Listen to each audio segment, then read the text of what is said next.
நம் சிங்கப்பெண் சிறப்பு அதிரடிப்படை ரோந்து வாகனம். இத்தகைய சிறப்புமிக்க வாகனத்தை தமிழ்நாட்டு பெண்களின் பாதுகாப்பிற்கென அர்ப்பணித்திட மாண்புமிகு முதலமைச்சர் ஐயா அவர்களை அன்புடன் கேட்டுக் கொள்கிறோம்.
gentlemen, we thank our Honorable Chief Minister for having led us from the big.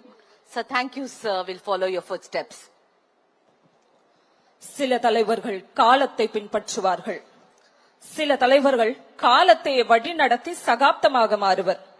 மக்களின் கனவுகளை கொள்கையாக்கி, கொள்கைகளை சாதனைகளாக்கி, சாதனைகளை வரலாறாக்க இளைஞர்களின் நம்பிக்கையாய், மாற்றத்தின் மொழியாய், துணிச்சலின் குரலாய், புதிய தலைமுறையின் எதிர்பார்ப்பாய் திகழ்ந்து வெற்றியை நோக்கி பயணிக்கும் தமிழ்நாட்டின் வேகத்திற்கு பின்னால் இருக்கும் விசை நம் தமிழ்நாட்டின் மாண்புமிகு முதலமைச்சர் அவர்களை பேருரையாற்றிட அன்போடு அழைக்கிறோம்.